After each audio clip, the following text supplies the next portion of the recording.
Today, we're going to dive into a beautiful Urdu fairy tale. It's one of those stories that seems simple on the surface, but when you really unpack it, it's got this incredible message about what it truly means to be a hero. So let's just jump right in. Picture this. In the middle of a dense forest, a magical palace stood silent for centuries. That's how you start a story, right? It just pulls you in. This isn't just some old castle. It's a place literally frozen in time, guarding a secret that the strongest kings and bravest heroes couldn't crack for ages. So first up, a palace lost in time. This is all about the setup, this cursed palace and the four princesses who are trapped inside by a really powerful spell. Okay, so who are these princesses? Well, they're not your typical royals. Each one is actually the embodiment of a core virtue. You've got Mahin, who represents light and hope. Sahar is all about knowledge, Nahid is music and harmony, and Resham is nature. But here's the tragic part. A jealous fairy puts them into this deep sleep, and get this, she traps each one in a dream prison that's the total opposite of who they are. And this is the really cool part, the central rule of the whole story. To get into this palace, it's not about having a huge army or being the most powerful wizard. Nope. The magic protecting this place is like a lock that only opens for one very specific thing: your character. Your strength, your money, your title? Totally useless. The only key is what's inside you, your inner virtue.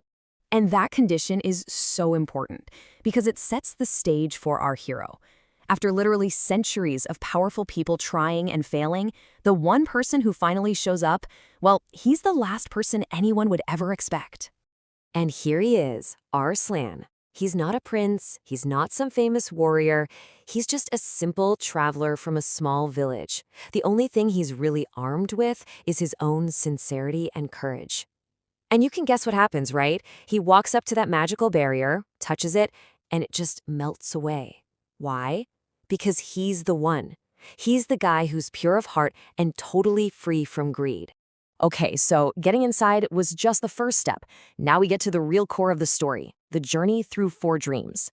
To actually wake the princesses, Arslan has to go into their dream prisons. He has to face four totally unique trials, and each one is basically a test of a different part of his very soul. So trial number one is for Princess Mahin, who, remember, is all about light. So what's her prison? A world of living darkness. We're talking about a darkness that literally changes shape. It becomes terrifying beasts, then swirling scary clouds. It's a shapeless, psychological enemy. You can't fight this thing with a sword. This is a test of pure inner strength. So how in the world do you fight that? Well, he doesn't use a physical weapon. He uses an internal one. Arslan just stands his ground. He doesn't even flinch. He focuses, digs deep, and kindles a pure light from right inside his own heart. And this inner light, this radiance, is so powerful it literally shatters the prison of darkness around him. Just like that, the princess is free from the nightmare. All right, on to the next one. He enters the dream of Princess Sahar, the one who represents knowledge.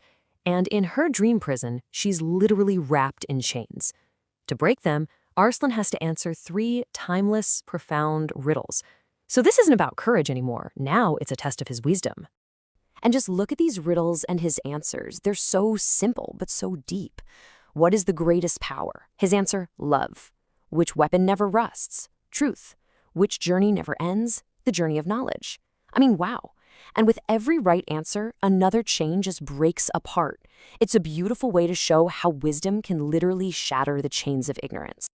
Okay, the third trial. This one might be my favorite. It's for Princess Nahid, the symbol of music. She's being guarded by this terrifying demon, but the test isn't to fight the demon. No way. The challenge is to play a melody so pure, so honest, that it can make the demon itself cry. This is all about testing his emotional sincerity. So what does he do?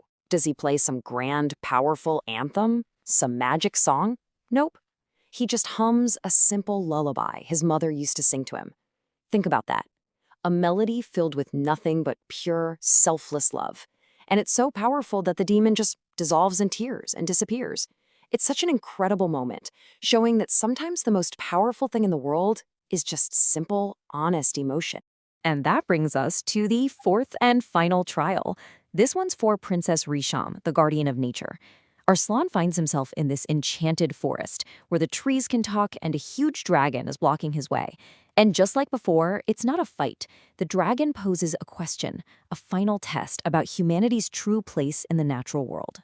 Arslan's answer here is just, So profound. He says man is not nature's master, but its guardian. If he harms nature, he will destroy himself. As soon as he says this, the whole vibe of the forest changes. The trees seem to rejoice, the dragon just disappears, and boom, the final trial's over. So all 4 trials are complete.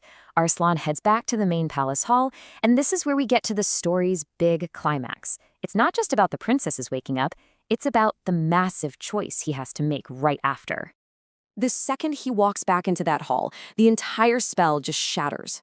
All 4 princesses wake up at the same time, their faces just filled with gratitude. Think about it. After centuries of being asleep, the curse is finally broken. And it was all because of this one simple traveler who did what kings and princes couldn't. Of course, the whole kingdom is ecstatic. They offer Arslan everything you could possibly imagine. Unbelievable wealth, immense power, they even offer him the throne. But this is the crucial part. Look at what he chooses. He says no to all of it. He tells them, "My reward is that I have tested the truth of my own heart." His reward wasn't the crown, it was the journey. And really, that's the moment that makes the story so timeless. That final act is what turns it from just a cool adventure into this deep lesson that's been passed down for generations. The story gives us a totally different idea of what bravery is, doesn't it? Arslan's most heroic moment wasn't fighting darkness or solving riddles. It was saying no to the ultimate temptation. You could say his final trial wasn't from a dragon or a demon, but from society itself, and he passed it by showing he was completely, truly free from greed. And the way the story ends just hammers this point home. Arslan, he just goes back to his humble village, totally unchanged and perfectly happy. The 4 princesses, they now rule their kingdom with this incredible new wisdom they learned from him. And the story that becomes a legend isn't about some great king. It's about the simple traveler who proved that the greatest treasure you can ever have is your own inner virtue. So this incredible fairy tale leaves us with a question for ourselves, really. It makes you wonder what sleeping potential inside you could be awakened. Not by force, not by trying to grab power, but by something much quieter, simple, honest virtue.